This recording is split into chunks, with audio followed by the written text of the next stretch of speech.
Chemical reaction.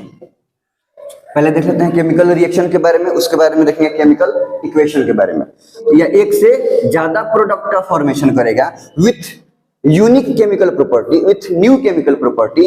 तो ये पूरा रिएक्शन को बोलेंगे, ये पूरा चेंज को बोलेंगे हम लोग केमिकल रिएक्शन।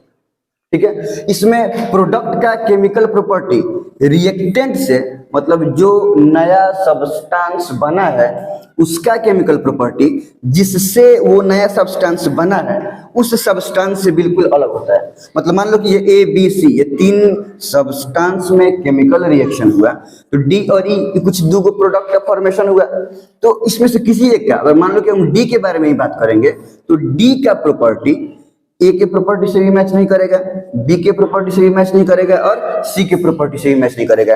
ये डी का प्रॉपर्टी पूरी तरह से यूनिक होगा, वो रिएक्टेंट में किसी भी सब्सटेंस के प्रॉपर्टी से मैच नहीं करेगा। वही है कि when one or more than one substance undergo change to form one or more new substances with new chemical property, और इसी पूरे चेंजेस को बोलेंगे हम लोग केमिकल रिएक्शन। ठीक, तो ये हो गया, एक हो गया केमिकल रिएक्शन। एग्जांपल्स बहुत सारा है। एग्जांपल्स में अगर अनबैलेंस्ड ही देखें तो ये H2 और O2, ये रिएक्शन करके क्या बनाएगा H2। तो यहाँ पे क्या हुआ, ये रिएक्शन किया तो इसका फॉर्मेशन हुआ। तो ये वो सब्सटेंस है जो चेंज होने जा रहा है, और ये वो सब्सटेंस है जो इसके चेंज होने के बाद प्रोडक्ट के रूप में इसका फॉर्मेशन हुआ। H2 और O2 के रिएक्शन से क्या, किस चीज का फॉर्मेशन हुआ है, H2 का। H2 का मतलब सभी को पता है, पानी, वाटर। अब H2 का हम एक प्रॉपर्टी जानते हैं कि H2 कंबशन करता है। तो ये क्या करता है, ये खुद ये सब्सटेंस है, ये कंबस्टिबल सब्सटेंस है। तो ये कंबस्टिबल सब्सटेंस है, ये कंबशन करता है। ये ऑक्सीजन तो कंबशन नहीं करेगा, लेकिन कंबशन में हेल्प करेगा। तो ये जलेगा, ऑक्सीजन जलेगा नहीं, लेकिन जलने में हेल्प करेगा ना, आग लगवाएगा। इसमें आग लगेगा और ये आग लगवाएगा, लड़की लोग जैसे है आग लगाता भी है सब, आग लगाता भी है सब, लगवाता भी है सब। चलो, तो ये हो गया ऑक्सीजन, ये हेल्प करता है किस चीज में, बर्निंग में। कंबशन में क्या करता है कि बिना ऑक्सीजन का कंबशन हो पाएगा क्या, नहीं हो पाएगा। और ये वो चीज है जो कंबशन क्या करता है, स्टॉप करता है। पानी डाल दो, अगर कहीं पे आग लगा हुआ है तो पानी डाल दो तो कंबशन रुक जाएगा, नहीं रुक जाएगा। तो ये दोनों वो चीज हो गया जो कंबशन को सपोर्ट कर रहा है, और ये वो चीज हो गया जो कंबशन को अपोज कर रहा है कि नहीं है। तो जो न्यू प्रोडक्ट का फॉर्मेशन हुआ है, ये प्रोडक्ट का प्रॉपर्टी रिएक्टेंट के प्रॉपर्टी से बिल्कुल अलग है कि नहीं है। एक चीज और बात पता है कि जो सब्सटेंस रिएक्शन करता है उसको हम लोग क्या बोलते हैं, रिएक्टेंट। और जो नया सब्सटेंस बनता है, तो ये रिएक्शन में तीन सब्सटेंस रिएक्शन किया तो दो नया सब्सटेंस का फॉर्मेशन हुआ, नहीं हुआ क्या। तो ये रिएक्शन में ये सब सब्सटेंस को हम क्या बोलेंगे, बोलो, रिएक्टेंट। और ये सब्सटेंस का फॉर्मेशन होता है, इसको क्या बोलेंगे हम लोग, जो सब्सटेंस रिएक्शन में पार्टिसिपेट किया है ना, द सब्सटेंस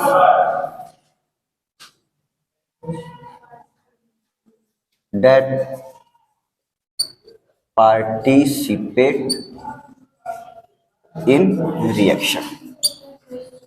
ये वो सब्सटेंस है जो रिएक्शन में पार्टिसिपेट करता है, और ये वो सब्सटेंस है जो इसके रिजल्ट के रूप में फॉर्म होता है। ठीक है, this is the newly formed substance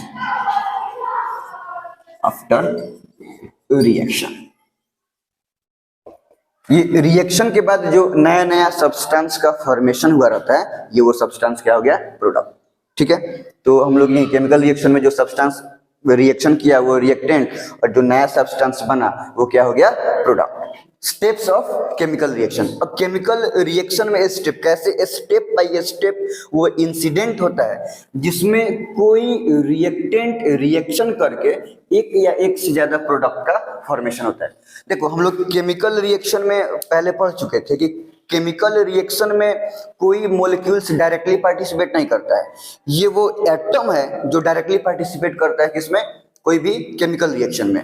तो अब इसमें तो ये तो एक पूरा कंपाउंड हो गया, ये भी एक पूरा कंपाउंड हो गया, तो डायरेक्टली ये कंपाउंड तो इसके साथ रिएक्शन नहीं करेगा, करेगा क्या, इसका एटम इसके साथ। तो सबसे पहले का स्टेप ये है कि इसमें का सारा एक मोलिक्यूल्स जितना एटम से बना है सब का सब एटम क्या होगा कि टूट के अलग होगा। तो सब ये NaCl है तो इसमें ये Na अलग हो जाएगा, Cl अलग हो जाएगा, इसमें क्या है Zn अलग हो जाएगा, सल्फर अलग, 4 गो ऑक्सीजन है तो इवन चारों ऑक्सीजन क्या हो जाएगा कि अलग अलग हो जाएगा। तो सबसे पहले का क्या हुआ कि NaCl में सोडियम क्लोराइड में सोडियम और क्लोरीन किसी बॉन्ड के साथ अटैच था, ये दोनों के बीच में कोई ना कोई बॉन्ड था। तो सबसे पहले क्या हुआ है, मोलिक्यूल्स में बॉन्ड का ब्रेकेज, मोलिक्यूल्स में बॉन्ड का ब्रेकेज, और बॉन्ड के ब्रेकेज के बाद मोलिक्यूल्स का एटम सब क्या हो गया है कि अलग अलग हो गए हैं। इसमें भी ZnSO4 में भी जिंक है, सल्फर है और 4 गो ऑक्सीजन है, ये सब का सब 4, 5 और 6 एटम एक कंपाउंड में बॉन्डेज है। अब बॉन्ड का ब्रेकेज होगा और ये सब मॉलिक्यूल्स में से सब एटम क्या हुआ कि बॉन्ड के टूटने के बाद अलग अलग हो जाएगा। तो सबसे पहले का स्टेप क्या हुआ, breakage of bonds of molecule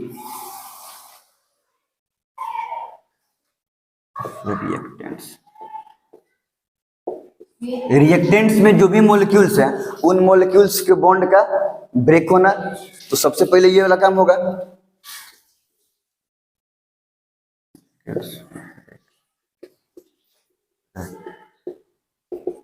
atomic level, सब ये एटॉमिक लेवल पे अलग अलग हो गया। अब इन सब के बीच में फिर से नया बॉन्ड का फॉर्मेशन होगा।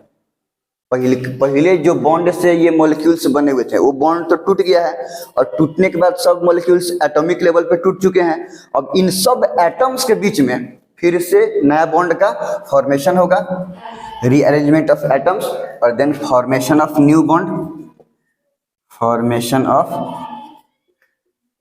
New bonds.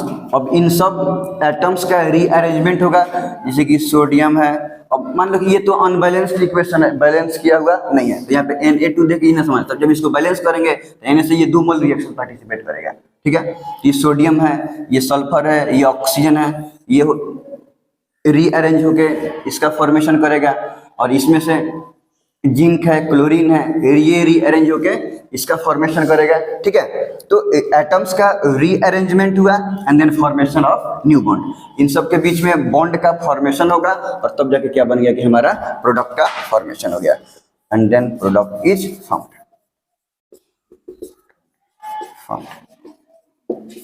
तो अगर हम किसी भी रिएक्शन को मतलब एक्सपेरिमेंट के बेसिस पे बोलते हैं, अगर हम लिखने के लिए ये पूरा लेंदी मेथड यूज करते हैं, तो इस तरीका को बोलेंगे हम लोग केमिकल रिएक्शन।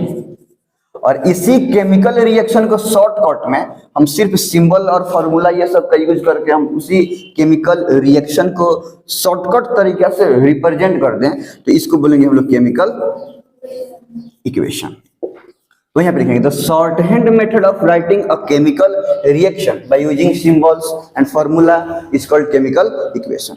अब केमिकल इक्वेशन में आगे हम लोग देखेंगे कि केमिकल इक्वेशन 2 टाइप्स का होगा, एगो बैलेंस्ड और एगो अनबैलेंस्ड। तो यहां से हो गया कि केमिकल इक्वेशन कितने टाइप्स का, 2 टाइप्स का, कौन कौन, एक बैलेंस्ड केमिकल इक्वेशन और दूसरा unbalanced chemical equation. Balanced and unbalanced, जैसे कार्बन प्लस ऑक्सीजन ये रिएक्शन किया तो कार्बन डाइऑक्साइड का फॉर्मेशन किया, इसमें मान लो कि H2 और O2 ये रिएक्शन किया तो क्या बनाया H2। देखो दोनों, ये भी एक इक्वेशन है और ये भी एक इक्वेशन है, दोनों का दोनों केमिकल इक्वेशन है। अंतर क्या है, देखो इसमें अगर हम देखेंगे कि रिएक्टेंट साइड में किसी भी एलिमेंट का नंबर ऑफ एटम और प्रोडक्ट साइड में वही रेस्पेक्टिव एलिमेंट का नंबर ऑफ एटम्स, इसमें आएगा इक्वल। इसमें देखो तो अगर कार्बन की बात करेंगे तो रिएक्टेंट साइड में कार्बन का कितना एटम है, एक, ऑक्सीजन का दो। इधर देखेंगे प्रोडक्ट साइड में कार्बन का कितना एटम है, एक, और ऑक्सीजन का दो। समझ में आ रहा ना? तो यहाँ से क्या पता चलता है, हम कौन सा केमिकल इक्वेशन को बैलेंस बोलेंगे कि अगर किसी केमिकल इक्वेशन में रिएक्टेंट और प्रोडक्ट साइड में, समझ रहा सब, किसी भी केमिकल इक्वेशन में रिएक्टेंट और प्रोडक्ट साइड में एलिमेंट का नंबर ऑफ एटम बराबर हो तो उस इक्वेशन को बोलेंगे हम लोग बैलेंस्ड केमिकल इक्वेशन। और इसमें देखो हाइड्रोजन कितना है, बोलो दो, इधर हाइड्रोजन दो ना है, ऑक्सीजन इधर ऑक्सीजन एक। तो यहाँ पे देखो तो हाइड्रोजन तो बराबर मिल गया, लेकिन ऑक्सीजन बराबर है क्या, ऑक्सीजन यहाँ पे दो है और ऑक्सीजन यहाँ पे एक है। क्या है, when number of atoms of respective elements in reactant and product side is equal, number of atom reactant और प्रोडक्ट साइड के सब का सब एलिमेंट्स का क्या है कि इक्वल है, then the chemical equation will be said as balanced chemical equation. तब उसको हम क्या बोल देंगे, बैलेंस्ड केमिकल इक्वेशन। देखो when number of atom of respective elements in reactant and product side is not equal, reactant में और प्रोडक्ट में किसी भी एक एलिमेंट का, एक से ज्यादा रहता तो और भी ज्यादा अनबैलेंस्ड है, किसी एक एलिमेंट का भी नंबर ऑफ एटम इधर अलग है और उधर अलग है तो वो केमिकल इक्वेशन को बोलेंगे हम लोग अनबैलेंस्ड केमिकल इक्वेशन। मैं बात है कि when number of atom of respective element in reactant and product side is not equal, then the chemical equation will be said as unbalanced chemical equation। तो ये दो टाइप्स का हो गया, बैलेंस्ड और अनबैलेंस्ड। अब देखो बात समझो, बैलेंस्ड केमिकल इक्वेशन में तो कोई दिक्कत नहीं है, नंबर ऑफ एटम रिएक्टेंट में भी और नंबर ऑफ एटम प्रोडक्ट में भी बराबर है। एक्सपेरिमेंट में रिएक्ट मतलब जितना नंबर ऑफ एटम्स का सब्सटेंस रिएक्शन करता है उतना ही नंबर ऑफ एटम के प्रोडक्ट का फॉर्मेशन होता है, दोनों क्या होता है कि बराबर। लेकिन अगर हम लोग थ्योरेटिकली बनाए तो बहुत सारा रिएक्शन है कि जिसमें जस्ट थ्योरेटिकली केमिकल इक्वेशन लिख दें तो उसमें रिएक्टेंट और प्रोडक्ट साइड में नंबर ऑफ एटम बराबर नहीं होता है, लेकिन एक्सपेरिमेंट में तो बराबर होता है। मतलब according to law of conservation of mass, mass को ना ही क्रिएट किया जा सकता है और ना ही डिस्ट्रॉय। मतलब रिएक्शन से पहले सब्सटेंस का जितना मास रहेगा रिएक्शन के बाद सब्सटेंस का उतना ही मास रहेगा, माने उतना ही मास का मतलब नंबर ऑफ एटम्स उतने, माने एटम का ही ना मास होगा, नंबर ऑफ एटम रिएक्शन से पहले जितना होगा रिएक्शन के बाद उतना ही होगा। Just law of conservation of मास को मेंटेन करने के लिए हम लोग क्या करते हैं कि कोई भी अनबैलेंस्ड केमिकल इक्वेशन को क्या करते हैं कि बैलेंस करते हैं। और कोई भी अनबैलेंस्ड केमिकल इक्वेशन को बैलेंस करने के लिए हम दो मेथड पढ़े, चलो एगो ट्रायल एंड एरर वाला याद है, एगो एबीसीडी वाला है। हाँ। कोई भी एक अनबैलेंस्ड केमिकल इक्वेशन को बैलेंस करने का तरीका है, हल्का वाला ले लो, सबसे सिंपल H2, जस्ट मेथड भी जाना है ना, H2। तो अगर ट्रायल एंड एरर मेथड से हम लोग देखें, लोग इधर हाइड्रोजन का नंबर ऑफ एटम कितना है, दो। हाइड्रोजन का नंबर ऑफ एटम इधर कितना है, दो। ऑक्सीजन का इधर ऑक्सीजन का, तो हाइड्रोजन का तो ठीक है लेकिन ऑक्सीजन का गलत, तो इधर दो है और इधर कितना है, एक। तो इधर क्या करेंगे हम, दो कर देंगे। जब इधर दो करेंगे हम इधर दो लगा देंगे, ये क्या हो गया, H2 plus O2 2H2, यही बना। अब देखते हैं क्या सब सही है। हाइड्रोजन का दो, ऑक्सीजन का, इधर हाइड्रोजन का अब कितना आ गया, 4, और ऑक्सीजन का 2। अब ऑक्सीजन का सही हुआ तो हाइड्रोजन का, तो अब हाइड्रोजन के गड़बड़ हो गया तो इधर इंटू 2 कर देंगे, कितना कर देंगे, तो और इधर तो अब हमको यहाँ पे 2 लगाना होगा। अब करते हैं 2H2 plus O2 2H2 दिक्कत। अब देखो यहाँ पे अब मिलाओ तो हाइड्रोजन के इधर कितना आ रहा है, और इधर ऑक्सीजन का इधर, तो इसको बोलते हैं यहाँ पे क्या हुआ, दोनों बराबर हो गया। मतलब अब ये हमको जो इक्वेशन मिला ये कौन सा इक्वेशन है, बैलेंस्ड की अनबैलेंस्ड, क्योंकि इस इक्वेशन में रिएक्टेंट का जितना नंबर ऑफ एटम है प्रोडक्ट का नंबर ऑफ एटम उतना ही है। तो ये हो गया एक बैलेंस्ड केमिकल इक्वेशन, और इस मेथड को बोलते हैं ट्रायल एंड एरर। एक बार हम ट्राई किए हैं लोग, गड़बड़ हो गया है, हुआ कि नहीं हुआ है? हम लोग क्या किए कि हाइड्रोजन का ठीक था तो ऑक्सीजन का सही नहीं था, तो ऑक्सीजन को बैलेंस कर लिए, और जब ऑक्सीजन का ठीक हुआ तो हाइड्रोजन का गड़बड़ हो गया। अब जब फिर हाइड्रोजन को संभाले तो फिर क्या हुआ कि सब जाके ठीक हो गया। जैसे ट्राई करके एरर होगा, एरर करके फिर ट्राई करेंगे, एरर होगा फिर ट्राई करेंगे, तो इसी को बोलते हैं trial and error method.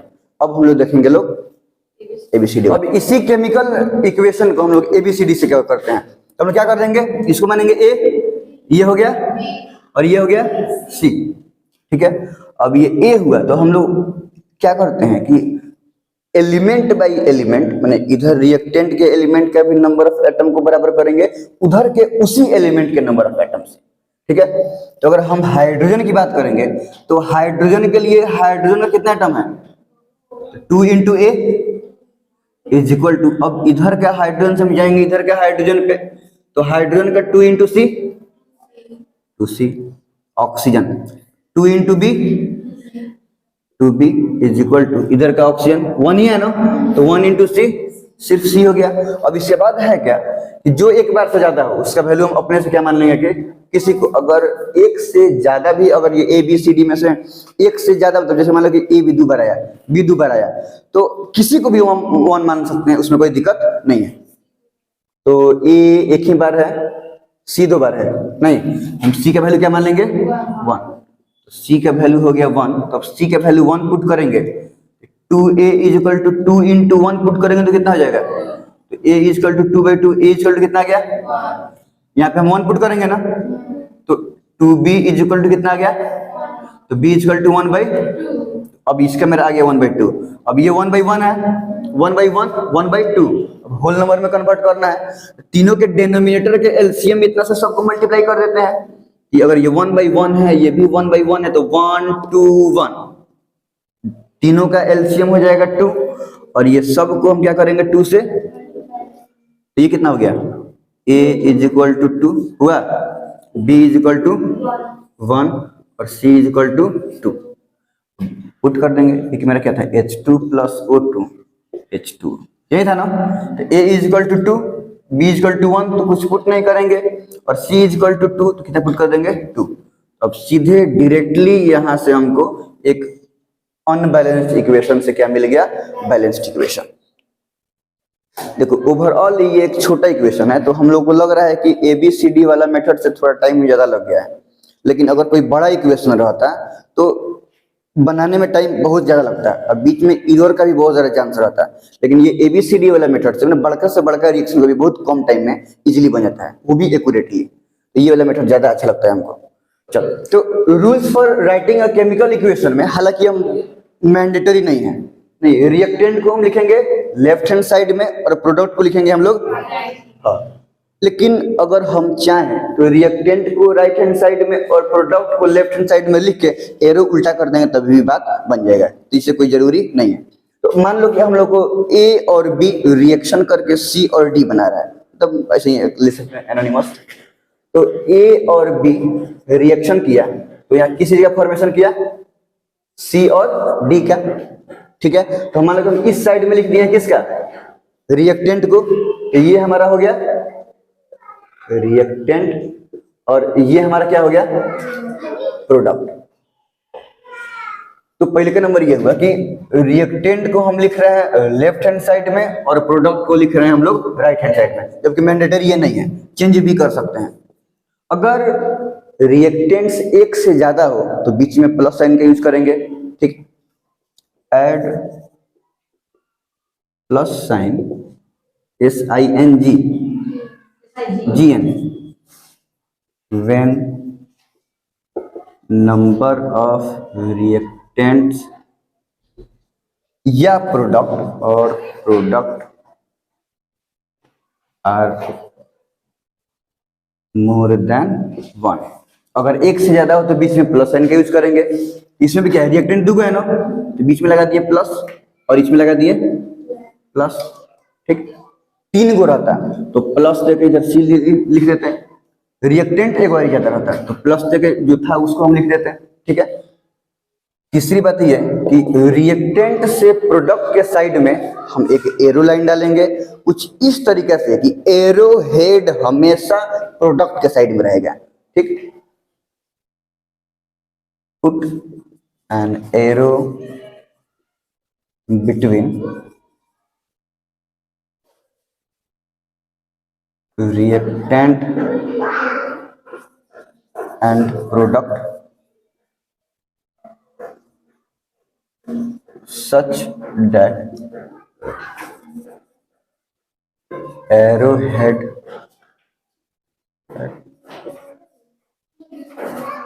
should be towards product। तो बेटा क्या करेंगे हम लोग, रिएक्टेंट और प्रोडक्ट के बीच में हम क्या डालेंगे, एक एरो डालेंगे कुछ इस तरीका से कि एरो हेड किस साइड में हो, प्रोडक्ट साइड में। तो ये हो गया रिएक्टेंट और ये हो गया प्रोडक्ट, और हम इसको एरो डाल देंगे, और चूंकि ये प्रोडक्ट है तो हम हेड किधर डाल देंगे, प्रोडक्ट साइड में। एरो इस बार एरो किसी भी केमिकल रिएक्शन के डायरेक्शन ऑफ रिएक्शन को बताता है कि किस चीज से किस चीज का फॉर्मेशन हो रहा है, ठीक है। तो यहाँ पे रिएक्टेंट से क्या होता है, प्रोडक्ट का फॉर्मेशन होता है। तो एरो इस डायरेक्शन में है, मतलब ये इस बात को बता रहा है कि इस चीज से इस चीज का फॉर्मेशन होता है, ठीक है। चलो अब देखेंगे अगर हम लोग दोनों में लिखने में फायदा किससे है। केमिकल रिएक्शन लिखे तब ज्यादा फायदा है कि केमिकल इक्वेशन लिखे तब फायदा ज्यादा है। ज्यादा फायदा किसमें है, अगर पूरा लेंदी टाइप में लिखें कि हाइड्रोजन प्लस ऑक्सीजन एरो देके हाइड्रो ऑक्साइड ना water H2 plus O2 H2O, तो ज्यादा फायदा किसमें है, सिर्फ केमिकल इक्वेशन लिखने में। देखो केमिकल रिएक्शन लिखना एक लेंदी प्रोसेस है, तो लेंदी प्रोसेस है तो टाइम भी ज्यादा लगेगा और स्पेस भी ज्यादा लगेगा।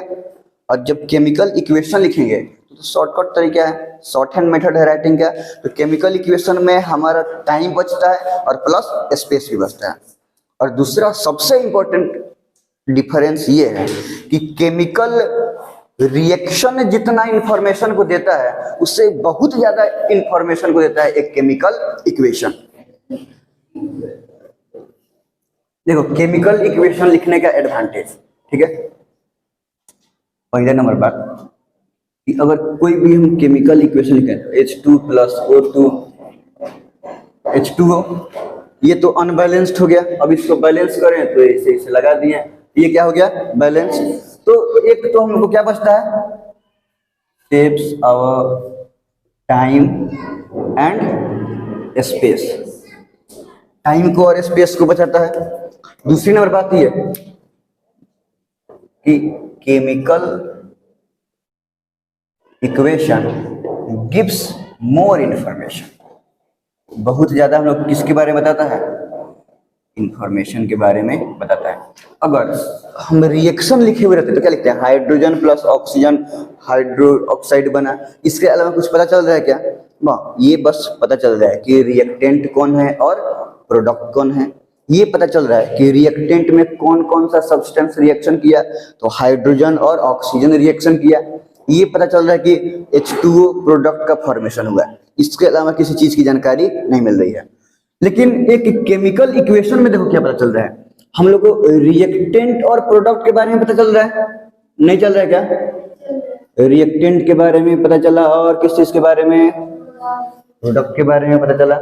दूसरी बात ये पता चल रहा है कि रिएक्टेंट में हाइड्रोजन रिएक्शन किया है ऑक्सीजन से, तो हाइड्रो ऑक्साइड का फॉर्मेशन हुआ है, ठीक है। चलो इतना चीज तो केमिकल रिएक्शन से भी पता चलता था।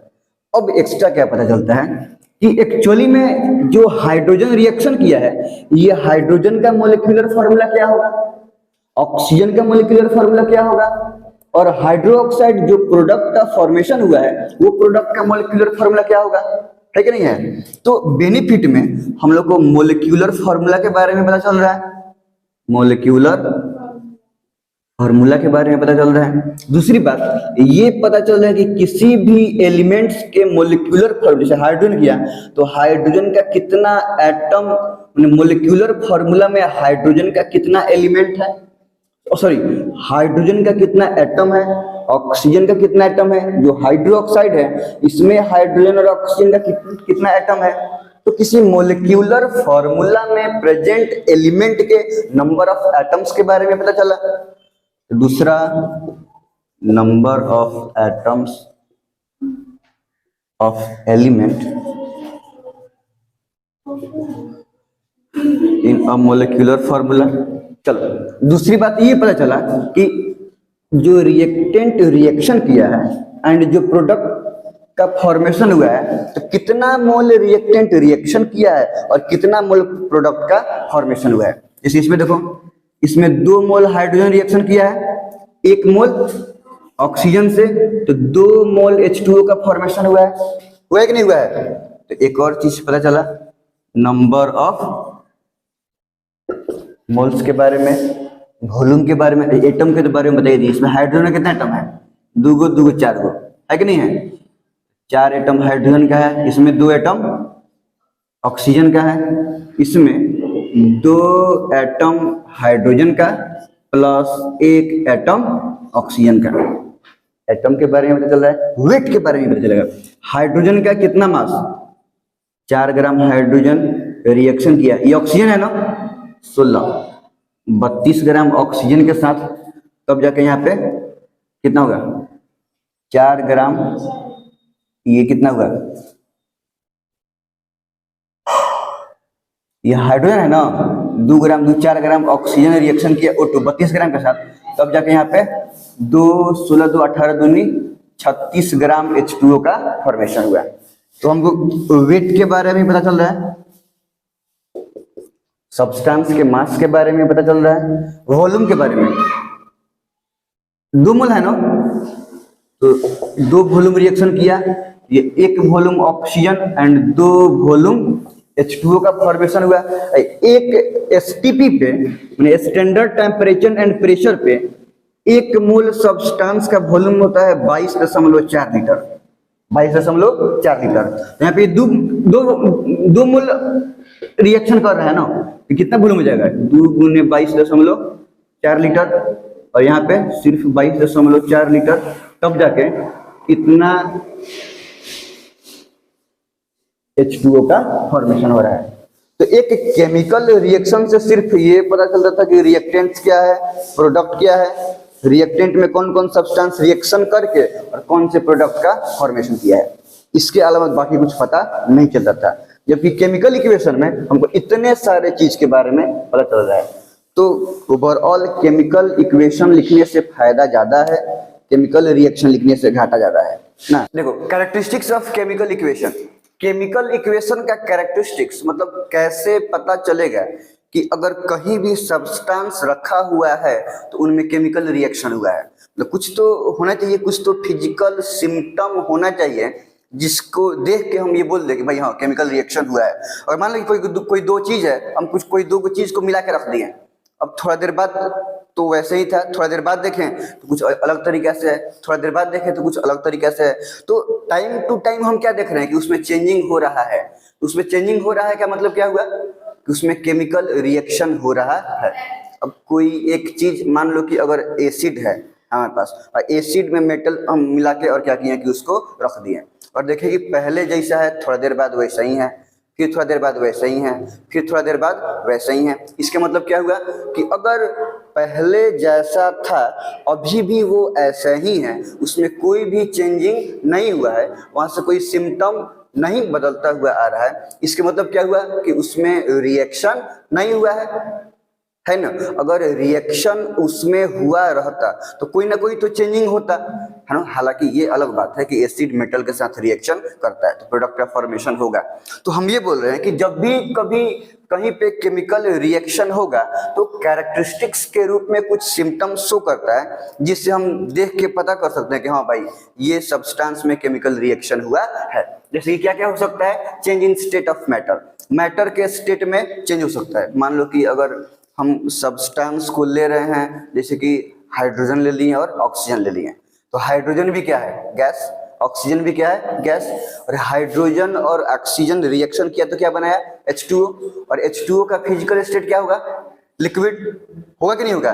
तो जो रिएक्टेंट हम लिए रिएक्शन करने के लिए वो गैसेस स्टेट में है, और प्रोडक्ट कौन से स्टेट में है, लिक्विड स्टेट में है, तो यहां से क्या हुआ, स्टेट का चेंज हुआ कि नहीं हुआ, फिजिकल स्टेट का चेंज हुआ। तो हम कुछ देर पहले रिएक्टेंट था गैसियस स्टेट में, और थोड़ा देर बाद देखें कि प्रोडक्ट बना और प्रोडक्ट हो गया लिक्विड स्टेट में।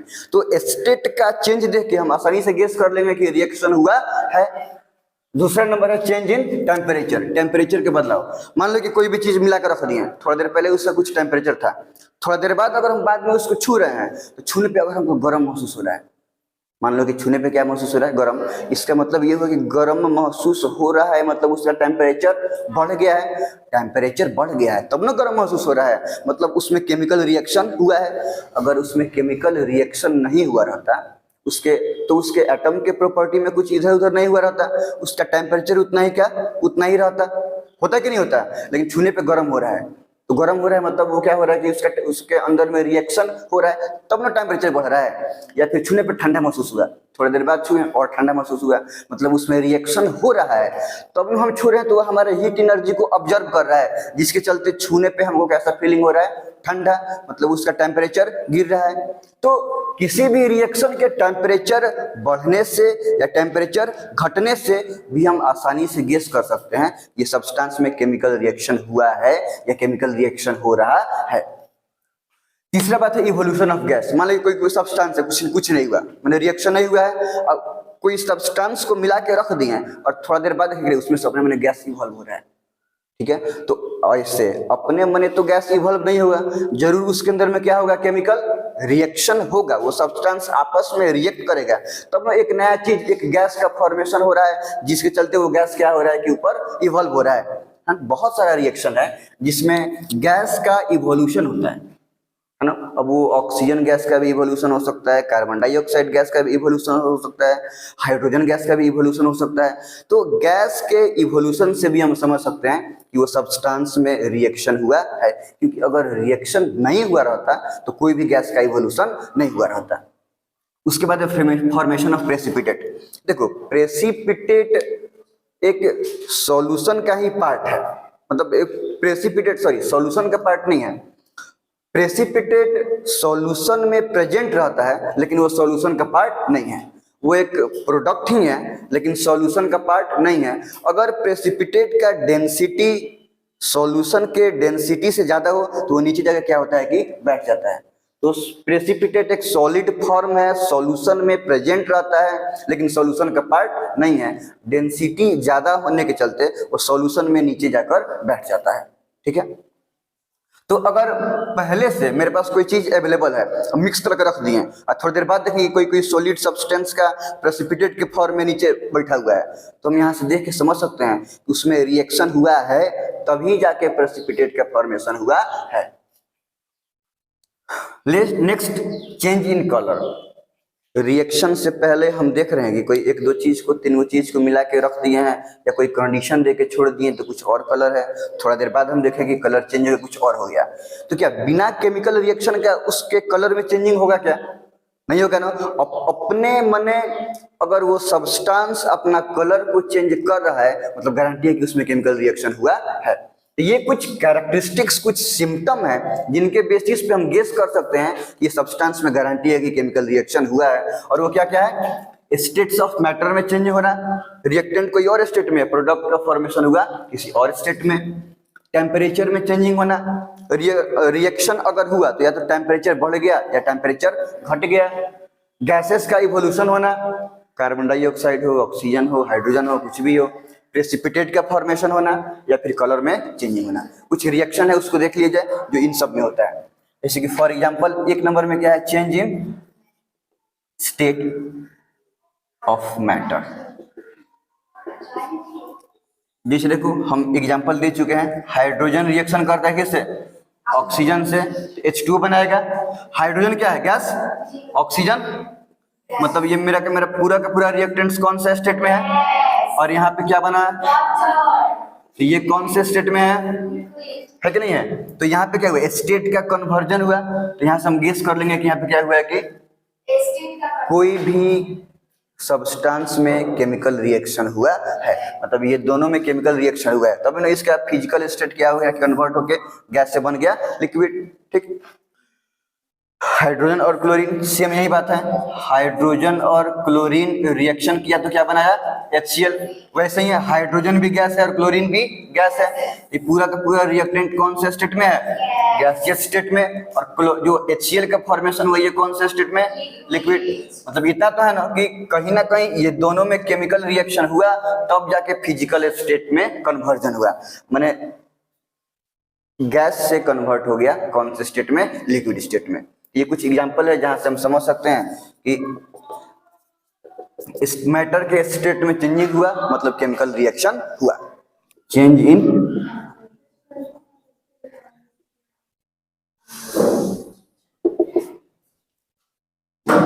चलो देखो, वैसे हम लोग एक बार वैसे हम लोग पहले पढ़ चुके हैं, वैसे आगे देखेंगे भी कि अगर हम किसी भी रिएक्शन के नेचर की बात करें, रिएक्शन के नेचर की बात करें टेम्परेचर के बेसिस पे, टेम्परेचर के बेसिस पे TURE, तो टेम्परेचर के बेसिस पे रिएक्शन कितने टाइप्स का हो जाएगा, दो टाइप्स का, एक इंडोथर्मिक और एक एक्सोथर्मिक रिएक्शन और दूसरा इंडोथर्मिक रिएक्शन। एक्सोथर्मिक रिएक्शन क्या है, तो वैसा रिएक्शन जिसमें हीट रिलीज होता है, मतलब रिएक्शन अगर हम उसको छुएं हीट रिलीज होगा, मतलब टेम्परेचर बढ़ेगा, मतलब छूने पे कैसे महसूस हो, गर्म की ठंडा, गर्म। तो वैसा रिएक्शन जिसमें हीट रिलीज हो उसको बोलते हैं एक्सोथर्मिक रिएक्शन, मतलब इसमें हीट रिलीज होता है, ये हीट रिलीजिंग रिएक्शन है। और वैसा रिएक्शन जो हीट को ऑब्जर्व करे, तो छूने पे कैसे लगेगा, क्योंकि हम छुएंगे तो हमारे हाथ में से हीट निकल के उसके में जाएगा, तो बॉडी हीट को लूज कर रहा है ना, तो वैसा, तो ये एक्सोथर्मिक रिएक्शन को नॉर्मली हम लोग बोल सकते हैं ये हीट रिलीजिंग रिएक्शन है, हीट रिलीजिंग रिएक्शन है। और इंडोथर्मिक को क्या बोल सकते हैं, ये हीट एब्जॉर्बिंग रिएक्शन है, एब्जॉर्बिंग रिएक्शन है। अगर इसको एक्सोथर्मिक रिएक्शन को हम टच करेंगे तो कैसा महसूस होगा, तो हॉट टू टच, और इंडोथर्मिक को कोल्ड।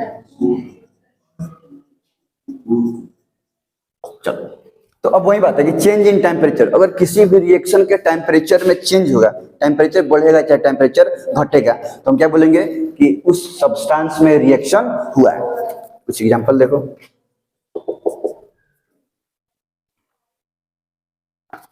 मेटल और एसिड का रिएक्शन एक्सोथर्मिक होता है। मेटल और एसिड का रिएक्शन कैसा होता है, एक्सोथर्मिक। मेटल रिएक्शन करेगा एसिड के साथ तो सॉल्ट बनाएगा, हाइड्रोजन गैस का इवोल्यूशन होगा, और छूने पे गर्म लगेगा, मतलब उसमें हाइड्रोजन गैस तो इवॉल्व हो ही रहा है, साथ में हीट भी रिलीज कर रहा है। ठीक है, जितने भी रिएक्शन है कोई भी ले लो, मेटल का रिएक्शन सोडियम HCl ही ले लो, ये क्या बना है NaCl, हाइड्रोजन गैस रिलीज किया और साथ में क्या हुआ,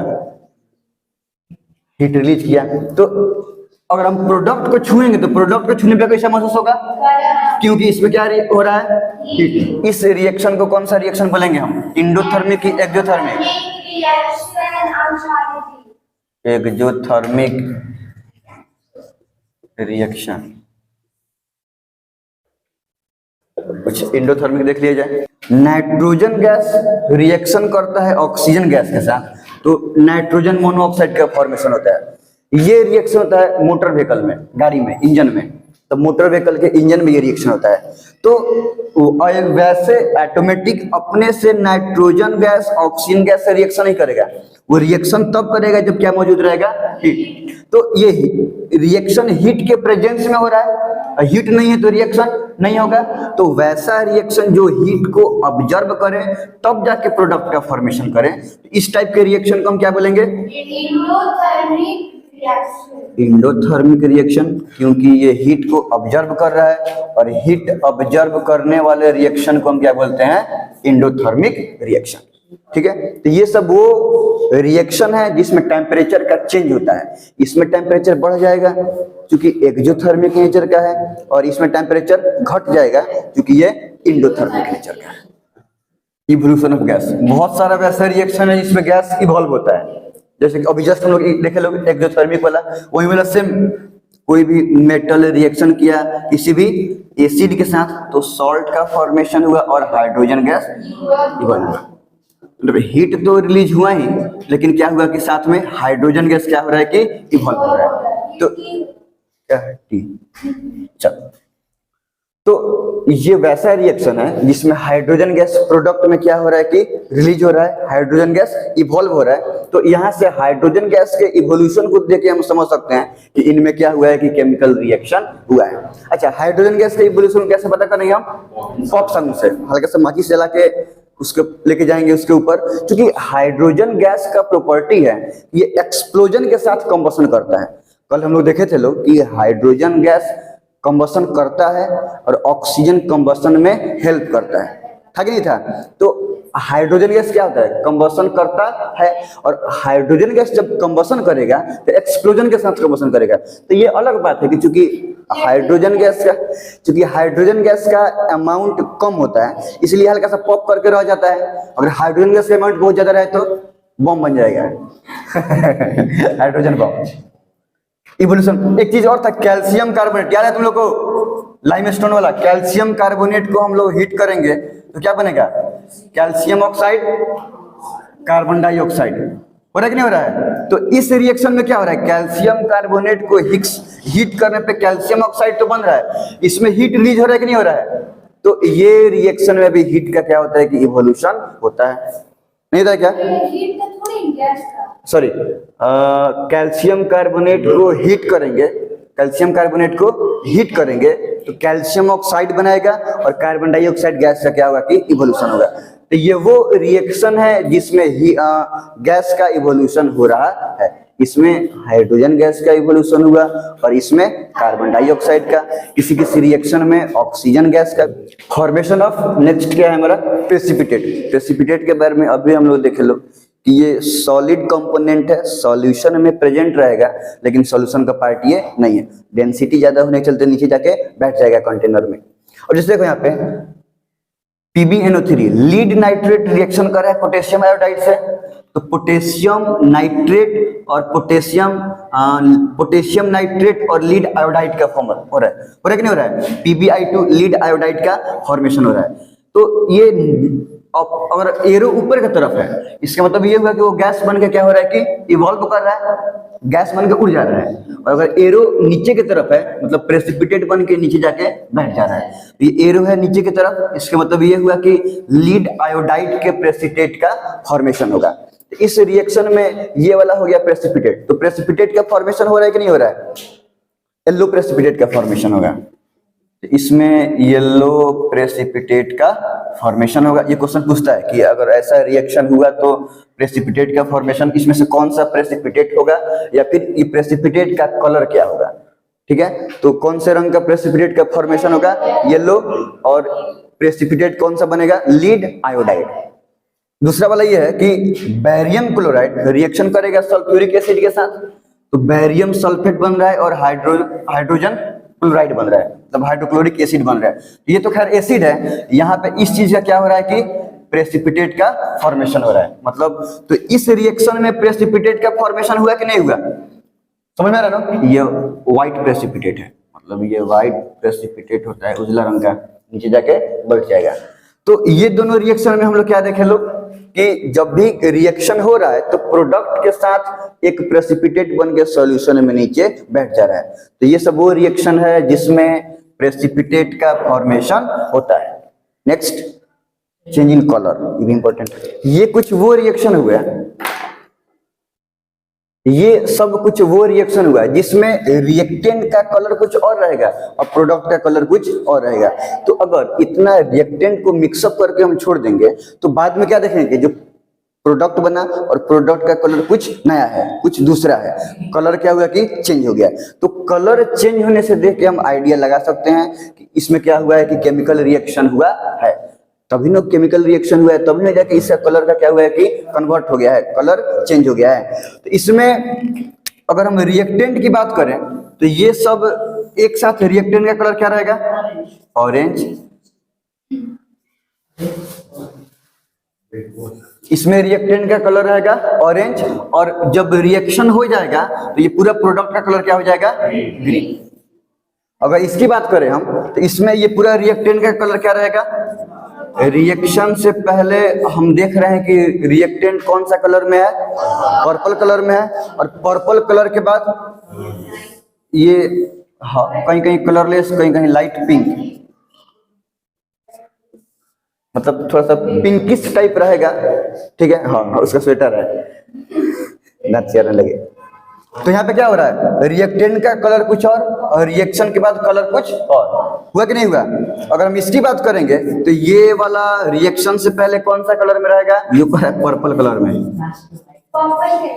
पर्पल, हाँ। चलो यहाँ पे देखो, तो ये वाला रिएक्शन में ये क्या हो रहा है, पोटेशियम परमैंगनेट C6H8O7, बात क्या कर रहे हैं सब, पोटेशियम परमैंगनेट KMnO4 रिएक्शन कर रहा है C6H8O7 से, तो ये पूरा ओवरऑल रिएक्टेंट का कलर क्या है, पर्पल। और शुरू में तो दिखाई तो दे रहा है कि पर्पल कलर का है, लेकिन थोड़ा देर बाद जब रिएक्शन कंप्लीट हो जाएगा तो पर्पल कलर गायब हो जाएगा, मतलब कोई भी स्पेशल कलर दिखाई नहीं देगा। तो ये मेरा कलर खत्म हो गया, तो ये क्या बन गया, कलरलेस। तो इस तरीके से कन्वर्जन हुआ कि नहीं हुआ, पहले कोई कलर है उसके बाद कोई कलर नहीं है। तो इस तरीके से हम देख सकते हैं कि कलर के कन्वर्जन से भी हम समझ सकते हैं कि कहीं ना कहीं सब्सटेंस में केमिकल रिएक्शन हुआ है, ठीक है। चलो टाइप्स ऑफ केमिकल रिएक्शन, तो केमिकल रिएक्शन कितने टाइप्स का होता है, अगर इंपॉर्टेंट बात करें हाँ तो मेन वैसे तो केमिकल रिएक्शन बहुत सारा टाइप्स का होगा, सब न्यूट्रलाइजेशन, प्रेसिपिटेट, आइसोमेराइजेशन, नहीं मैं इधर उधर, एक्सोथर्मिक, इंडोथर्मिक, छोटा छोटा पार्ट भी पार्ट करे तो रिएक्शन के टाइप्स बहुत ज्यादा हो जाएगा। लेकिन मुख्य रूप से मेनली कोई भी केमिकल रिएक्शन 5 टाइप्स का होगा। सबसे पहले के कौन सा reaction, combination reaction, decomposition reaction, displacement reaction. Displacement reaction में सिंगल डिस्प्लेसमेंट रिएक्शन और double displacement reaction, reduction reaction, oxidation reaction. और अगर रिडक्शन रिएक्शन, ऑक्सीडेशन रिएक्शन एक ही रिएक्शन में तो दोनों एक साथ हो उसको बोलते हैं रेडॉक्स रिएक्शन। तो सबसे पहले ये क्या हो गया, कॉम्बिनेशन रिएक्शन। कॉम्बिनेशन रिएक्शन, देखो कॉम्बिनेशन रिएक्शन में होता क्या है, बात नहीं करो। कॉम्बिनेशन रिएक्शन में होता क्या है कि 2 या 2 से ज्यादा रिएक्टेंट्स मिलके एक ही प्रोडक्ट का फॉर्मेशन करे। रिएक्टेंट्स कितना भी हो लेकिन प्रोडक्ट हमेशा कितना बने, एक बने। जैसे मान लो कि यहाँ पे ये 2 रिएक्टेंट रिएक्शन किया तो एक प्रोडक्ट का फॉर्मेशन किया। कॉम्बिनेशन रिएक्शन के बारे में हम लोग देख रहे थे, तो कॉम्बिनेशन रिएक्शन में क्या था कि 2 या 2 से ज्यादा रिएक्टेंट्स रिएक्शन करके सिर्फ एक प्रोडक्ट का फॉर्मेशन करें, इसको क्या बोलेंगे हम लोग, कॉम्बिनेशन रिएक्शन।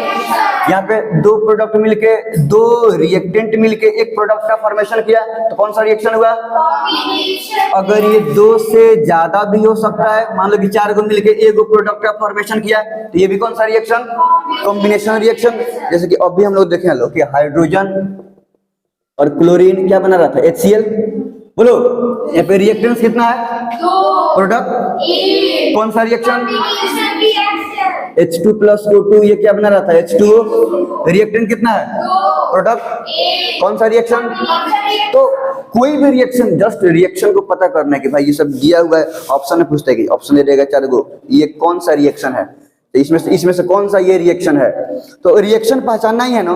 तो बस अगर हम देखते हैं कि रिएक्टेंट 2 या 2 से ज्यादा है और प्रोडक्ट सिर्फ एक है तो कौन सा रिएक्शन हो जाएगा, कॉम्बिनेशन रिएक्शन।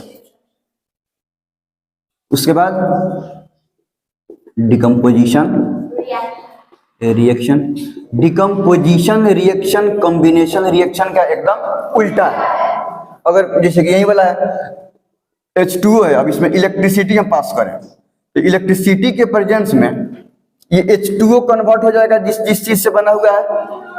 तो यहाँ पे रिएक्टेंट कितना है और प्रोडक्ट कितना बना, तो ये कौन सा रिएक्शन, डिकम्पोजिशन रिएक्शन। मतलब वैसा रिएक्शन जिसमें एक रिएक्टेंट डिकम्पोज होके 2 या 2 से ज्यादा प्रोडक्ट का फॉर्मेशन करे तो वो रिएक्शन को बोलते हैं हम लोग डिकम्पोजिशन रिएक्शन। और भी है इसमें हाँ, डिकम्पोजिशन अगर इलेक्ट्रिसिटी के प्रेजेंस में हो रहा है तो उसको बोलेंगे इलेक्ट्रोलाइटिक डिकम्पोजिशन। फोटो के प्रेजेंस में, लाइट के प्रेजेंस में हो रहा है तो उसको बोलेंगे हम लोग फोटोलाइटिक डिकम्पोजिशन। अगर हीट के प्रेजेंस में, हीट को बोलते हैं थर्मोलाइटिक डिकम्पोजिशन। ठीक है, तो वो डिकम्पोजिशन 3 टाइप्स का, यही से देख लेते हैं डिकम्पोजिशन कितने टाइप्स का, 3 टाइप्स का। अगर हीट के प्रेजेंस में हो तो क्या बोलेंगे उसको, फोटोलाइटिक नहीं, थर्मोलाइटिक डिकम्पोजिशन। ठीक है, अगर ये डिकम्पोजिशन रिएक्शन लाइट के प्रेजेंस में होगा तो क्या बोलेंगे इसको, फोटोलाइटिक डिकम्पोजिशन। और अगर ये हुआ इलेक्ट्रिसिटी के प्रेजेंस में, इलेक्ट्रोलाइटिक डिकम्पोजिशन। तो अगर डिकम्पोजिशन रिएक्शन हीट के प्रेजेंस में हुआ तो इसको बोलेंगे थर्मोलाइटिक डिकम्पोजिशन, लाइट के प्रेजेंस में हुआ तो फोटोलाइटिक। और यहाँ पे इलेक्ट्रिसिटी के प्रेजेंस में हुआ है, ये डिकम्पोजिशन तो है लेकिन कौन सा डिकम्पोजिशन है, हाँ, तो अगर डिकम्पोजिशन इलेक्ट्रिसिटी के प्रेजेंस में हो रहा है तो इलेक्ट्रोलाइटिक डिकम्पोजिशन। ठीक, तो एक हो जाएगा single displacement reaction. Single displacement reaction में क्या होगा, सिर्फ एक ही, जैसे मान लो कि सोडियम है और प्लस ये कैल्शियम कार्बोनेट है। देखो, सिंगल डिस्प्लेसमेंट रिएक्शन तब होगा जब ये एलिमेंट, ये कंपाउंड के ये एलिमेंट से इसका रिएक्टिविटी ज्यादा होगा। इसका अगर रिएक्टिविटी ज्यादा होगा तभी ये इस कंपाउंड के इस आयंस को क्या करेगा कि रिप्लेस करेगा, नहीं तो इसको रिप्लेस नहीं करेगा। तो रिएक्टिविटी सीरीज में आने वाले ऊपर जो रिएक्टिविटी सीरीज में जो एलिमेंट ऊपर आते हैं तो वो वाले क्या करते हैं कि लेस रिएक्टिव एलिमेंट को क्या करते हैं कि डिस्प्लेस कर देते हैं। तो सोडियम क्या करेगा, कैल्शियम को डिस्प्लेस कर देगा, तो ये बन जाएगा सोडियम कार्बोनेट और कैल्शियम बेचारा इधर अकेले चुपचाप आ जाएगा। तो ये कौन सा रिएक्शन हो गया, सिंगल डिस्प्लेसमेंट रिएक्शन। और दूसरा डबल डिस्प्लेसमेंट रिएक्शन। चलो अब देखो डबल डिस्प्लेसमेंट रिएक्शन, इसमें क्या हो रहा है कि AgCl रिएक्शन कर रहा है NaNO3 से, सिल्वर क्लोराइड रिएक्शन कर रहा है सोडियम नाइट्रेट से। यहाँ पे तो सिल्वर के साथ क्या है, क्लोरीन, और सोडियम के साथ क्या है, नाइट्रेट, है कि नहीं है। तो ये यहाँ पे क्या हुआ है कि सिल्वर के साथ आ गया है नाइट्रेट, आया है, नाइट्रेट है सोडियम के साथ और सिल्वर है क्लोरीन के साथ। तो सिल्वर आ गया है किसके साथ, नाइट्रेट के साथ, और क्लोरीन आ गया है सोडियम के साथ। हुआ कि नहीं हुआ है। तो इस सोडियम नाइट्रेट को छोड़ के चला गया है क्लोरीन के साथ, और सिल्वर क्लोरीन को छोड़कर चला गया है किसके साथ, नाइट्रेट के साथ। तो ये बना दिया AgNO3 सिल्वर नाइट्रेट। तो वैसा रिएक्शन जिसमें इसका ये दोनों आयन, इसका ये दोनों आयन एक दूसरे को म्यूचुअली डिस्प्लेस कर दे, ये इसको डिस्प्लेस करके इसके आयन्स को पकड़ लिया और ये इसको डिस्प्लेस करके इसके आयन को पकड़ लिया, तो इस डिस्प्लेसमेंट रिएक्शन को बोलेंगे हम लोग डबल डिस्प्लेसमेंट रिएक्शन। ठीक है, डी नंबर रिडक्शन रिएक्शन। एक छोटा सा बात रहता है रिडक्शन रिएक्शन में कि वैसा रिएक्शन जिसमें एडिशन हो किस चीज का, हाइड्रोजन का, और रिमूवल हो किसका, रिमूवल हो ऑक्सीजन का। तो अगर देखते हैं कि कहीं से भी रिएक्टेंट में हाइड्रोजन आके ऐड हो रहा है या उसमें ऑक्सीजन पहले से प्रेजेंट है और ऑक्सीजन उसमें से क्या हुआ कि रिमूव हो गया, तो उस रिएक्शन को बोलेंगे हम लोग रिडक्शन रिएक्शन। क्या बोलेंगे, रिडक्शन रिएक्शन। Oxidation reaction. चलो, तो ये तो हो गया रिडक्शन रिएक्शन। अब ऑक्सीडेशन रिएक्शन, इसमें होगा उल्टा। रिडक्शन में एडिशन हो रहा था हाइड्रोजन का, इसमें एडिशन होगा, तो इसमें एडिशन होगा ऑक्सीजन का और रिमूवल होगा किसका, रिमूवल ऑफ हाइड्रोजन। इसमें रिमूवल होगा हाइड्रोजन का। तो अगर किसी रिएक्टेंट के किसी कंपाउंड में ऑक्सीजन का एडिशन हो या उसमें से हाइड्रोजन का रिमूवल हो तो हम बोलेंगे कि उसके लिए कौन सा रिएक्शन हुआ है, ऑक्सीडेशन रिएक्शन। और किसी एक ही रिएक्शन में रिडक्शन भी हो और ऑक्सीडेशन भी हो, दोनों हो, तो उस रिएक्शन को बोलते हैं हम लोग एक नया वाला, और उसको बोलते हैं रेडॉक्स रिएक्शन। Redox reaction. देखो रेडॉक्स में रिडक्शन और ये बनता है ऑक्सीडेशन। रेड का मतलब रिडक्शन और ये हो गया ऑक्सीडेशन। तो अगर किसी एक ही रिएक्शन में रिडक्शन भी हो रहा है ऑक्सीडेशन भी हो रहा है तो वो रिएक्शन को बोलेंगे हम लोग रेडॉक्स रिएक्शन। यहाँ पे क्या है, कॉपर ऑक्साइड CuO, तो यहाँ पे कॉपर के साथ क्या है और हम थोड़ा देर बाद देख रहे हैं कि यहाँ पे बेचारा कॉपर अकेले है, तो कॉपर से ऑक्सीजन का क्या हुआ है, एडिशन की रिमूवल। इसमें कॉपर के साथ ऑक्सीजन प्रेजेंट है, इसमें कॉपर के साथ ऑक्सीजन प्रेजेंट नहीं है। तो यहाँ से तो पता चल रहा है कि कॉपर के साथ क्या हुआ है, कॉपर का ऑक्सीजन का रिमूवल हुआ है। तो यहाँ पे ये कौन सा रिएक्शन हुआ, ऑक्सीजन के रिमूवल को क्या बोलते हैं, रिडक्शन। तो ये कौन सा रिएक्शन हो गया, रिडक्शन हो गया, क्योंकि इसमें से ऑक्सीजन का रिमूवल हुआ है और जब ऑक्सीजन का रिमूवल होता है तो कौन सा रिएक्शन होता है, रिडक्शन रिएक्शन। यहाँ पे देखो, यहाँ पे हाइड्रोजन के साथ ऑक्सीजन नहीं है क्या, और हम यहाँ पे देख रहे हैं तो हाइड्रोजन के साथ ऑक्सीजन है कि नहीं है। तो इसमें हाइड्रोजन का क्या हुआ है, एडिशन। हाइड्रोजन क्या हुआ है, एडिशन। और जब हाइड्रोजन का एडिशन है तो कौन सा रिएक्शन होता है, ऑक्सीडेशन। तो यहाँ पे कौन सा रिएक्शन हुआ, ऑक्सीडेशन। और हमने अभी पढ़ा है, तो ये कौन सा रिएक्शन का एग्जांपल हो गया। अगर किसी रिएक्शन में, इसी रिएक्शन में रिडक्शन भी हुआ, नहीं हुआ क्या, और इसी रिएक्शन में ऑक्सीडेशन भी हुआ, तो अगर किसी एक ही रिएक्शन में रिडक्शन भी हो और ऑक्सीडेशन भी हो तो उसको कौन सा रिएक्शन बोलेंगे, रेडॉक्स रिएक्शन। तो ये एग्जांपल हो गया किसका, रेडॉक्स रिएक्शन का। इसमें देखो तो मैग्नीज के साथ ऑक्सीजन है और यहाँ पे मैग्नीज के साथ ऑक्सीजन है क्या, तो यहाँ पे क्या हुआ है, मैग्नीज में से ऑक्सीजन का, और जब ऑक्सीजन रिमूव किया है तो कौन सा रिएक्शन हुआ, तो इसमें हो गया रिडक्शन रिएक्शन। और इसमें देखो तो हाइड्रोजन और क्लोरीन है, इसमें ऑक्सीजन है क्या, लेकिन यहाँ पे हाइड्रोजन के साथ ऑक्सीजन है कि नहीं है, तो इसमें हाइड्रोजन का एडिशन हुआ। और जब हाइड्रोजन का एडिशन होता है तो एडिशन ऑफ हाइड्रोजन को, एडिशन ऑफ हाइड्रोजन, यहाँ पे एडिशन ऑफ हाइड्रोजन को कौन सा रिएक्शन बोलेंगे, तो यहाँ पे कौन सा रिएक्शन हुआ, एक मिनट, एडिशन ऑफ ऑक्सीजन हो रहा है ना यहाँ पे। देखो यहाँ पे HCl में ऑक्सीजन नहीं है और यहाँ पे H2O में ऑक्सीजन है, मतलब यहाँ पे हाइड्रोजन के साथ ऑक्सीजन प्रेजेंट नहीं है और हाइड्रोजन के साथ यहाँ पे ऑक्सीजन प्रेजेंट है, मतलब यहाँ पे क्या हुआ है, ऑक्सीजन का एडिशन। और जब ऑक्सीजन का एडिशन होगा तो कौन सा रिएक्शन होगा, ऑक्सीडेशन। तो यहाँ पे हो गया ऑक्सीडेशन। और फिर यहाँ पर भी वही बात है कि एक ही रिएक्शन में ऑक्सीडेशन भी हुआ और रिडक्शन भी हुआ, तो इस रिएक्शन में क्या बोलेंगे हम लोग, रेडॉक्स रिएक्शन। तो अगर देखते हैं कि किसी केमिकल रिएक्शन में सिर्फ ऑक्सीजन का एडिशन हो या हाइड्रोजन का रिमूवल हो तो ऑक्सीडेशन, सिर्फ हाइड्रोजन का एडिशन हो या ऑक्सीजन का रिमूवल हो तो रिडक्शन, और दोनों काम हो, मतलब रिडक्शन भी हो रहा है एक ही केमिकल रिएक्शन में और ऑक्सीडेशन भी हो रहा है, उसको कौन सा रिएक्शन बोलते हैं हम लोग, रेडॉक्स रिएक्शन। ठीक,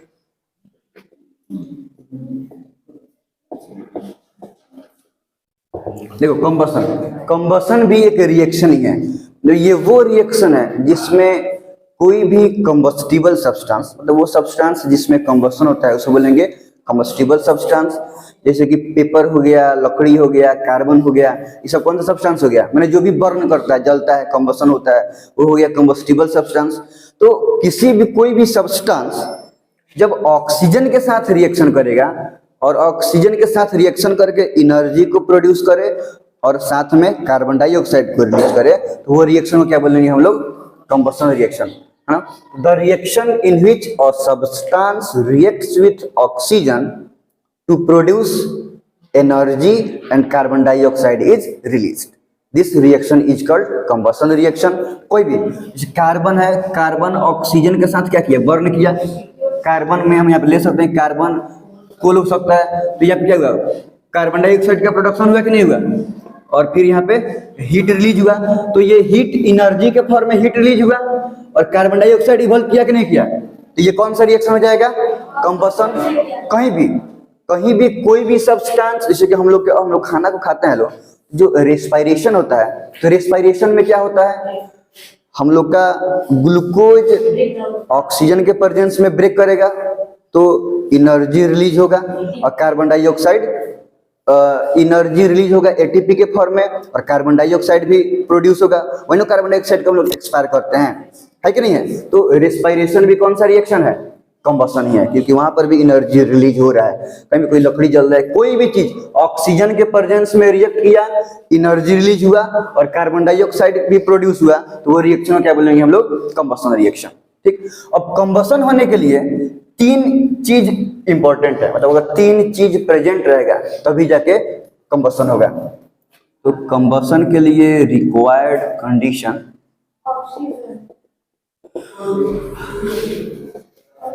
सबसे पहला बात कि अगर कंबस्टिबल सब्सटेंस का होना है, अगर कंबस्टिबल सब्सटेंस ही ना रहे तो फिर किस चीज का कंबसन करोगे? ऑक्सीजन मेरे पास भी है, चलो माचिस लेके खड़े हैं कि हाँ आग लगा देना है, कंबसन करवा देना है, लेकिन मेरे पास कंबस्टिबल सब्सटेंस नहीं है, तो फिर किस चीज का कंबसन करोगे? तो सबसे पहले की बात क्या है कि presence of a combustible substance. तो सबसे पहले कंबस्टिबल सब्सटेंस का होना जरूरी है। हाँ वही जो जलता है उसको तो फ्यूल बोलते हैं, चाहे सॉलिड हो चाहे लिक्विड हो चाहे गैस हो। सॉलिड हो तो सॉलिड फ्यूल, लिक्विड हो तो लिक्विड फ्यूल, गैस हो तो गैस फ्यूल। सॉलिड का भी कंबसन होता है, लिक्विड का भी होता है और गैस का भी होता है। तो सबसे पहले कंबस्टिबल सब्सटेंस का होना जरूरी है। दूसरा नंबर प्रेजेंस ऑफ ऑक्सीजन। अगर ऑक्सीजन नहीं रहेगा तो कंबसन होगा ही नहीं। तो जितना इंपॉर्टेंट एक कंबस्टिबल सब्सटेंस का होना है उतना ही इंपॉर्टेंट ऑक्सीजन का भी होना है। ऑक्सीजन के एब्सेंस में कंबसन पॉसिबल नहीं है। और तीसरा number attainment of ignition temperature. देखो लोएस्ट टेम्परेचर, मिनिमम टेम्परेचर जिसपे कोई भी सब्सटेंस कंबसन करना शुरू करता है, बर्न करना शुरू करता है, उस टेम्परेचर को हम क्या बोलते हैं? इग्निशन। अगरबत्ती को इसे माचिस से जलाते हैं आग लग जाएगा क्या? कि ऐसे करके आधा मिनट के लिए होल्ड करना पड़ेगा तब जाके उसमें क्या लगेगा कि आग लगेगा। तो आधा मिनट तक उस अगरबत्ती के टिप के टेम्परेचर बढ़ा के, चूंकि को उसको हम आगे में रखे हैं, फ्लेम में रखे हैं, तो उसका टेम्परेचर बढ़ा, टेम्परेचर बढ़ते बढ़ते जैसे ही इग्निशन टेम्परेचर तक पहुंचा उसमें क्या हो जाएगा कि आग लग जाएगा। लेकिन एक माचिस के तिल्ली से हम लोग मोर्टिन को जला लें तो समझते हैं कि हम लोग बहुत लीजेंड है, क्योंकि अक्सर होता है कि माचिस के तिल्ली बुझ जाता है, मोर्टिन में आग नहीं लगता है, मच्छर भगाने वाला आग लगता है क्या? तो फिर दूसरा, तो अगर उसका भी एक तरीका होता है कि एक माचिस की तिल्ली से एक मोर्टिन में हम क्या किए कि, तो होता क्या है कि फ्लेम में तो हम मोर्टिन को रख लिए हैं, तो गर्म करते करते करते करते उसके टिप को गर्म करके टेम्परेचर को बढ़ा के जैसे ही इग्निशन टेम्परेचर तक लेके गया उसके बाद उसमें क्या हुआ कि आग लग जाएगा। उससे पहले उसमें आग लगने वाला नहीं है। तो कोई भी सब्सटेंस में आग तब लगेगा, कंबसन करना तब शुरू करेगा जब उसका टेम्परेचर बढ़ के कम से कम इग्निशन टेम्परेचर तक पहुंचे। इग्निशन टेम्परेचर पर पहुंचने के बाद ही वो सब्सटेंस कंबसन करना शुरू करेगा। तो ये अटेनमेंट ऑफ इग्निशन टेम्परेचर भी बहुत इंपॉर्टेंट है। इग्निशन टेम्परेचर से नीचे कोई भी सब्सटेंस कंबसन नहीं करेगा। ये भी एक इसी का पार्ट है, फ्लेम। ध्यान से बात समझो। नॉर्मली कंबसन तो सॉलिड में भी हुआ, लिक्विड में भी हुआ और गैस में भी हुआ, लेकिन वो रीजन जहां पे सिर्फ गैस का कंबसन हो, सिर्फ वहीं पे फ्लेम का प्रोडक्शन होगा, सिर्फ वहीं पे फ्लेम प्रोड्यूस होगा। नॉर्मली सॉलिड के कंबसन होगा तो फ्लेम का प्रोडक्शन नहीं होगा, लिक्विड के कंबसन में भी फ्लेम नहीं बनेगा। जब गैस का कंबसन होता है, समझ में रहा ना, तभी जाके फ्लेम का प्रोडक्शन होता है। दिस इज द रीजन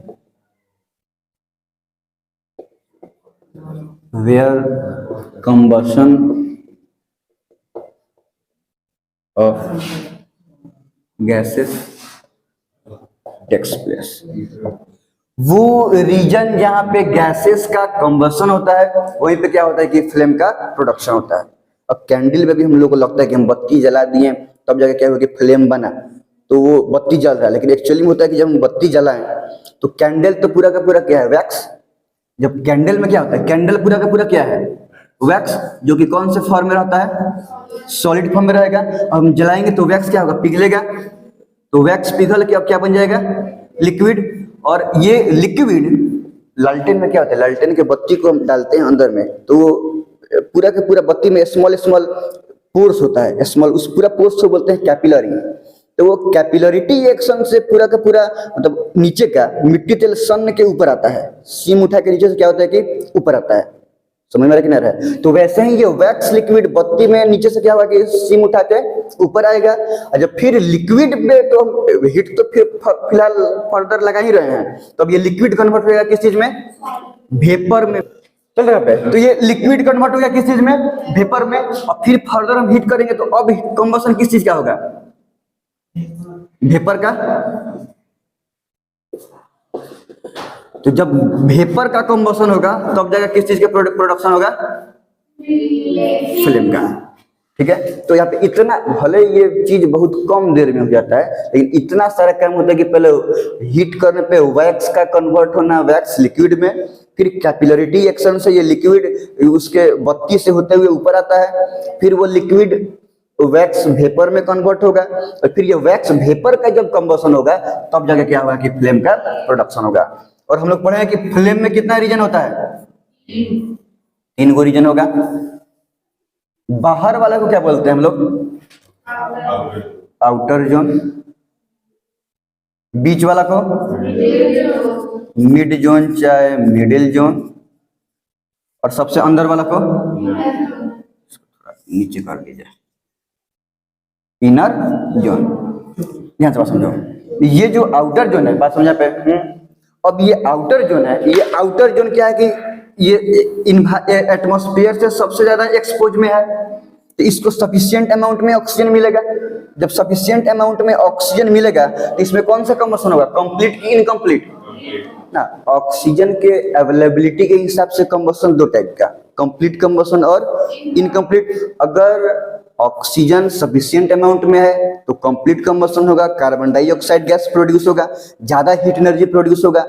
और अगर ऑक्सीजन की कमी है, डेफिशिएंसी है, तब इनकम्प्लीट कंबशन होगा, और यहाँ पे कार्बन मोनोऑक्साइड प्रोड्यूस होगा। कार्बन मोनोऑक्साइड हम लोग के लिए बहुत हार्मफुल है। तो यहाँ पे देखो तो ये आउटर जोन बहुत ज्यादा फ्रोन है, बहुत ज्यादा एक्सपोज्ड है एटमॉस्फेयर से, तो इस आउटर जोन को बहुत ज्यादा मात्रा में क्या मिल रहा है, ऑक्सीजन। तो यहाँ पे क्या होगा, कंप्लीट कंबशन होगा, इसलिए इसको बोलते हैं जोन ऑफ कंप्लीट कंबशन, ठीक है। आगे देखो, वैसे ही अब जो बचा खुचा ऑक्सीजन है वही ना जाएगा मिडिल जोन में, तो मिडिल जोन में तो सफिशिएंट अमाउंट में ऑक्सीजन नहीं जाएगा। जब सफिशिएंट अमाउंट में ऑक्सीजन नहीं जाएगा तो ऑक्सीजन के डेफिशिएंसी में इसमें कंबशन होगा, तो वो कौन सा कंबशन होगा, इनकम्प्लीट। इसलिए मिडिल जोन को बोलते हैं जोन ऑफ इनकम्प्लीट कंबशन, ठीक है। और डार्क ये इनर जोन में, इसमें जोन में तो बचा कुछ ऑक्सीजन तो यूटिलाइज हो गया मिडिल जोन में, अब इसमें कुछ जाने के लिए कुछ ऑक्सीजन बचा नहीं, इसको बोलते हैं zone of no combustion, zone of no combustion. आगे देखो, अब कंप्लीट कंबशन होगा तो सबसे ज्यादा हीट एनर्जी इसी में होगा। तो ये जो जोन है, आउटर जो जोन है वो हॉटेस्ट जोन है। हॉटेस्ट माने सबसे ज्यादा गर्म जोन कौन होता है, आउटर जोन। इसमें इनकम्प्लीट कंबशन हो रहा है तो ये थोड़ा सा कम हॉट रहेगा, तो ये मॉडरेटली हॉट, मॉडरेटली हॉट मतलब ये बहुत ज्यादा गर्म नहीं होगा, बहुत कम गर्म भी नहीं होगा, और इसमें तो साफा कंबशन ही नहीं हो रहा है। तो सबसे कम गर्म कौन सा जोन होगा, inner most zone, least hot. आगे देखो, जब कंप्लीट कंबशन होगा तो इसमें फ्लेम का कलर क्या होगा, ब्लू। तो आउटर मोस्ट जोन में कौन सा फ्लेम प्रोड्यूस होगा, ब्लू फ्लेम। मतलब जब कंप्लीट कंबशन होता है तो कौन सा कलर का फ्लेम प्रोड्यूस होता है, ब्लू। और इनकम्प्लीट कंबशन होगा तब, हाँ रेडी चलो,